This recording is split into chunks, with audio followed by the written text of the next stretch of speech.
Hi there, it's Ina here, and today I want to work with this simple glass or vase. It has a little heart here on the bottom. I also want to use up these pieces of acrylic skins, which are leftovers from a project I did together with Andrea Kidman not so long ago.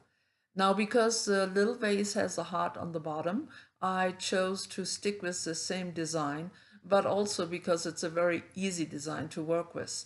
This little vase will really just be a trial run to see if the idea I have will actually work. I have some really nice big glass bottles I want to decorate, and I think this little vase is a good place to start and to practice on. So as you saw, I cut out some heart shape in different sizes, and now I do the same with the acrylic skins, choosing different colors in each size.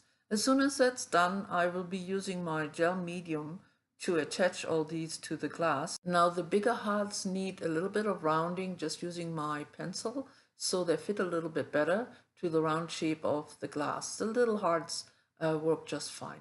Now the gel medium glues not too quickly, and that gives me a little time to still move these elements around until I'm happy with the way they're situated.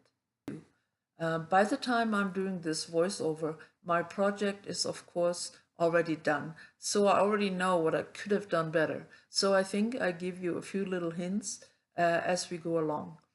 The idea with this vase was that these acrylic skins, which are transparent, would let the light shine through. But of course, if I really wanted that to work well, I would have to put the hearts right opposite each other. So the light has a chance to do just that, because I will be filling in the in-between spaces, which makes them completely opaque. And so the only light source are these little hearts. But that's okay. Live and learn, right?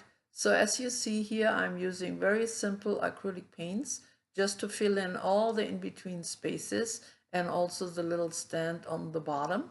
I want to use my Crackle paste right after this, and I want a little bit of turquoise to shine through. I made sure everything is really dry before applying the Crackle paste using a palette knife. And right here I'm glad I chose a simple design, as this is a little bit fiddly and took me a while to complete. Now, as I was working my way down the vase, I of course had to be careful not to get my fingers in it, which is something I love to do. And here at the very bottom, I had to stand it on the table to complete the foot. And here you see it all done and dried. And it really crackled nicely. Here is a close-up, and I hope you can see it. And now, of course, I want to also color it. In order to do so, I used a dry brush and a metallic acrylic paint in copper, and I added a very light layer first because I wanted to make sure not to fill in the cracks. I want the original turquoise to still peek through.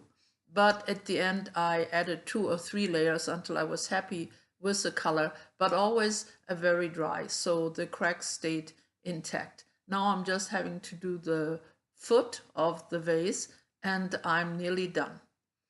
Because I applied the paint very dry, I was able to go straight into the next step. I got me these really simple metallic rub-ons in different colors.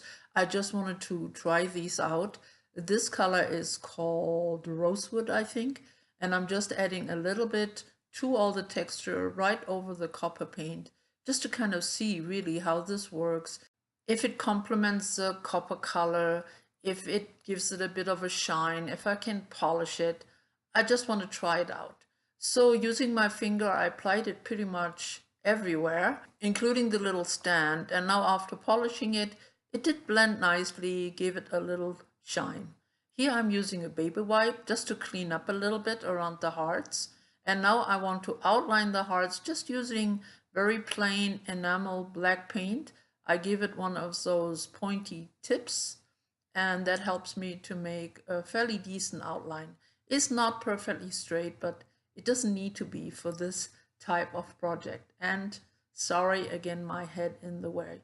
So here I'm speeding it up, but basically I go around each one of those little hearts. And I also added a little circle to the very base of the stand. Now be careful when you work with this wet paint because I got my fingers in it and had to do some little repairs. Anyway, second time around I let it dry really well before I handled it, and here is the final result. I hope you enjoyed this project. Now I will be posting some photos, of course, and for some of them I added a little tea light to the inside of this little vase, and that made it really sparkle and shine. Thank you so much for coming. Hope to see you soon again. I hope you had fun. Bye bye for now.